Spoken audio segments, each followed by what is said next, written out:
Halo semuanya, guys, sini. Jadi kenalin, kami dari kelompok B16, tim Base Project Pelindungan dan Kesehatan Hutan yang beranggotakan saya sebagai ketua, Adipta Gemilang Maesa Laksana, dan ini anggota saya. Saya Bagus Adi Prayogo, saya Benaya Fidenanta. Saya Alia Rahmatun Nasiah. Jadi saat ini kita berada di Fakultas Kehutanan Universitas Gadjah Mada. Kali ini kita akan melakukan identifikasi penyakit biotik terhadap tanaman di lingkungan Fakultas Kehutanan. teman-teman mau tahu lebih lanjut? Yuk, mari kita belajar bersama-sama. Yuk. Yuk.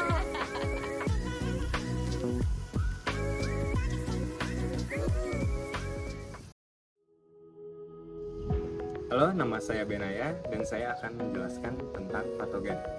Patogen merupakan suatu organisme yang dapat menyebabkan penyakit dalam suatu tanaman. Penyakit tanaman sendiri merupakan proses penyimpangan yang terjadi dalam suatu organisme atau lebih dan ditunjukkan oleh adanya perubahan morfologis pada tanaman inang atau yang disebut sebagai gejala. Penyakit tanaman sendiri dapat diindikasikan melalui dua bagiannya, yaitu gejala atau symptoms dan juga tanda atau sign. Gejala atau symptoms merupakan penyimpangan dari keadaan normal yang ditunjukkan oleh tanaman sebagai reaksi adanya patogen. Sementara tanda atau sign merupakan indikasi lain dari gejala yang dapat berupa struktur vegetatif maupun struktur regeneratif dari patogen itu sendiri, seperti tubuh, buah, hifa, dan juga spora.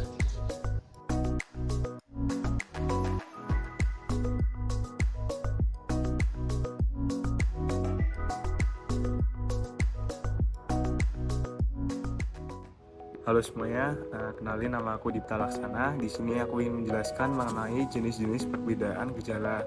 Jadi gejala itu dapat dibedakan menjadi 3 jenis. Yang pertama melalui letak gejalanya. Di sini ada gejala lokal dan juga gejala sistemik. Nah, untuk gejala lokal atau lokal symptom itu merupakan gejala yang timbul hanya terbatas pada bagian-bagian tertentu tanaman yang terserang oleh patogen. Sedangkan untuk gejala sistemik atau systemic symptom itu merupakan gejala yang timbul akibat patogen menyerang seluruh tanaman. Dan yang kedua itu gejala dapat dibedakan melalui posisi patogennya. Di sini ada gejala primer dan juga gejala sekunder. Untuk primer itu posisi patogennya itu berada langsung pada bagian tanaman yang tergejala, sedangkan yang gejala sekunder itu patogennya tidak berada langsung pada bagian tanaman yang tergejala. Nah, yang terakhir itu dibedakan melalui proses terjadinya gejala tersebut. Di sini ada nekrosis, ada hipotrofik, dan juga ada atrofi atau hipoplasia. Nah, untuk nekrosis itu gejala yang berupa kerusakan atau kematian sel-sel jaringan pada tumbuhan akibat terserangnya oleh patogen. Nah, untuk yang hipertrofik itu pertumbuhan tanaman yang berlebihan dan menunjukkan ketidaknormalan pada bagian-bagian tertentu tanaman tersebut. Nah, yang terakhir pada bagian atrofi dan hipoplasia itu merupakan terhambatnya pertumbuhan tanaman akibat serangan patogen. Pada video tersebut, teridentifikasi adanya penyakit busuk akar pada akar bekas reruntuhan pohon beringin atau Ficus benjamina di samping halaman kantin Fakultas Kehutanan. Penyakit ini merupakan penyakit tumbuhan yang disebabkan karena adanya miselium yang menempel pada akar yang terlihat berwarna merah sampai kehitaman. Patogen dari penyakit ini merupakan jamur akar merah atau bisa disebut Ganoderma sp, dan pada video kali ini patogen yang teridentifikasi adalah Ganoderma pseudovereum. Jamur ini biasanya menyerang pada tanaman-tanaman kehutanan seperti akasia, damar, pinus, dan lain sebagainya. Gejala yang tampak berupa daun-daun menjadi pucat, layu, merana, dan akhirnya mati. Selain itu, akar juga mengandung banyak air dan membusuk. Umumnya, bentuk tubuh buah dari jamur tersebut seperti kipas tebal, berwarna coklat tua dengan tepi berwarna putih, dan terbentuk pada pangkal batang. Jamur akar merah umumnya terdapat pada tanah yang basah dan dapat bertahan hidup pada sisa-sisa akar yang sakit, serta tonggak-tonggak kayu dalam tanah. Penularan patogen ini hanya dapat berlangsung apabila terjadi kontak langsung antara akar yang sehat dengan akar yang terserang patogen. Gejala awal yang ditunjukkan adalah akar yang diselimuti miselium berwarna putih atau rhizomorph yang kemudian berubah menjadi merah tua hingga dapat berubah menjadi kecoklatan atau hitam jika sudah tua. Perubahan warna rhizomorph disebabkan oleh kondisi lingkungan, kondisi tanaman inang, dan kondisi tanah. Warna merah pada rhizomorph akan tampak jelas ketika kondisi akar dalam keadaan basah, dan pada kondisi kering warna merah kurang terlihat jelas. Bagian dalam akar yang diselimuti rhizomorph terdapat miselium berwarna putih krem atau putih kotor. Pengendalian terhadap penyakit busuk akar merah dapat dilakukan secara mekanis, biologis, dan kimia. Pengendalian secara mekanis dapat dilakukan dengan mengambil langsung jamur penyebab. Namun apabila dirasa sudah parah, perlu dilakukannya eradikasi atau tindakan pemusnahan terhadap penyebab tersebarnya organisme pengganggu tumbuhan di lokasi tersebut. Pengendalian secara biologis merupakan alternatif yang dianjurkan dengan pemanfaatan agen hayati seperti jamur, virus, atau bakteri. Agen hayati ini merupakan organisme yang berperan sebagai musuh alami dari patogen sehingga tidak menyerang tanaman, tetapi hanya menyerang patogennya saja. Pada patogen Ganoderma sp dapat digunakan Trichoderma sp sebagai jamur antagonis yang mampu menghambat perkembangan patogen melalui proses mikroparasitisme, antibiosis, dan kompetisi. Pengendalian secara kimia dilakukan dengan pemberian fungisida. Namun tindakan ini tidak disarankan karena kurang ramah lingkungan, sehingga pengendalian ini dijadikan sebagai opsi akhir apabila cara-cara yang lain sudah tidak efektif atau tidak mempan dalam pengendalian patogen jamur akar merah tersebut. Perkenalkan, nama saya Bagus Adi Prayogo. Di sini saya akan menjelaskan serangga hama. Yang pertama yaitu pengertiannya.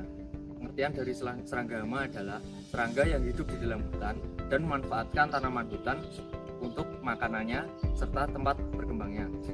Serangga hama dapat menyebabkan kerusakan terhadap hutan karena kebutuhannya akan tempat tinggalnya tersendiri serta sumber makanannya. Adanya gejala bencana alam dapat menyebabkan kerusakan ekosistem yang ada di hutan tersebut.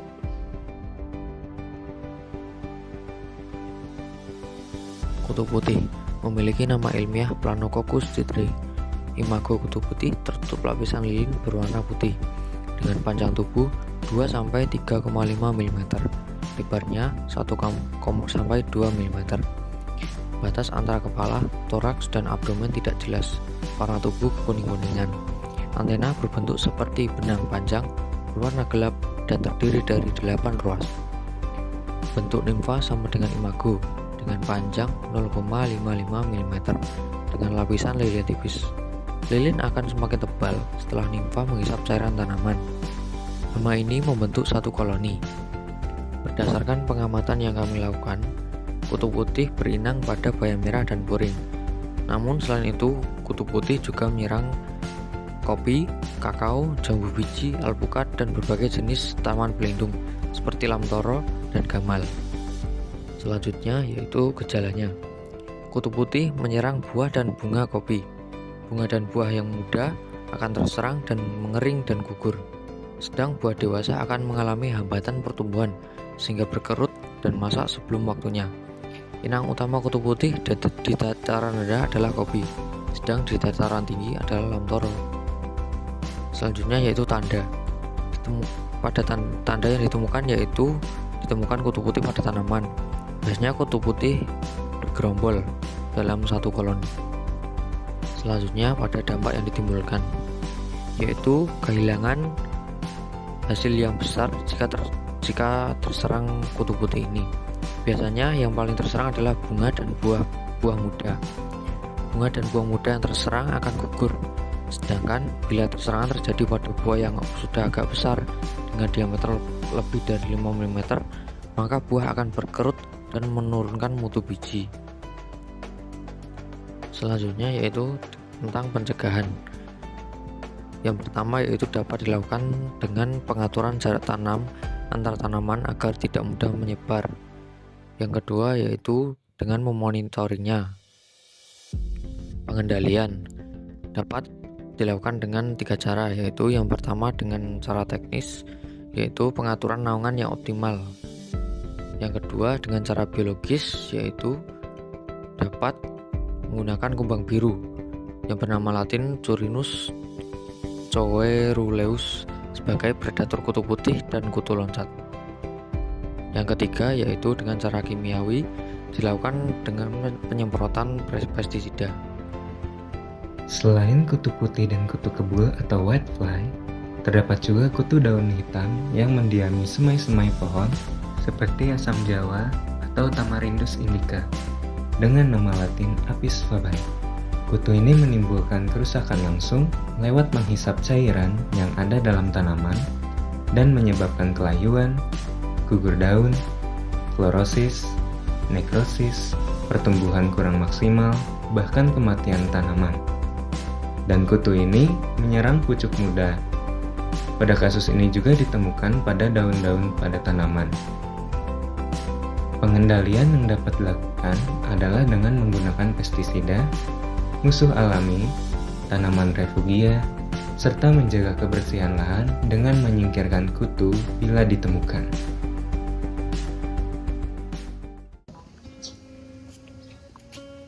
Halo, aku Alia. Di sini aku akan menjelaskan tentang gulma. Gulma merupakan jenis-jenis penyusun vegetasi yang seringkali tidak diinginkan dan seringkali menjadi pengganti tanaman pokok. Jenis-jenis dari gulma dikelompokkan menjadi 4. Yang pertama ada liana, yang kedua ada pensukik, yang ketiga ada penutup tanah, dan yang keempat ada benalu. Benalu adalah gulma yang hidup secara parasit di batang atau cabang pohon. Pada kasus kali ini, benalu tumbuh pada tanaman oleander yang berada di sekitar joglo Fakultas Kehutanan. Benalu menyerap aliran nutrisi makanan, sehingga cabang yang terserang akan kekurangan nutrisi, layu, dan dapat mati. Penyebaran benalu dibantu oleh burung. Burung-burung ini akan menyebarkan biji-biji benalu yang melekat pada paruh atau kotorannya. Serangan benalu bisa diminimalisir dengan mengandalkan pohon-pohon lain yang berada di sekitar tanaman agar tidak terkena benalu. Pengendalian bisa dilakukan dengan cara memangkas cabang atau ranting yang dihinggapi benalu. Saat dipangkas, pastikan tidak ada hostarium atau alat pengisap benalu yang masih tertinggal di batang. Pemangkasan dilakukan beberapa sentimeter di bawah infeksi. Selain itu, pemberantasan benalu bisa dilakukan dengan menggunakan emulsi minyak diesel 30-40% yang dicampur dengan air sabun. Cairan tersebut dapat disemprotkan ke benalu.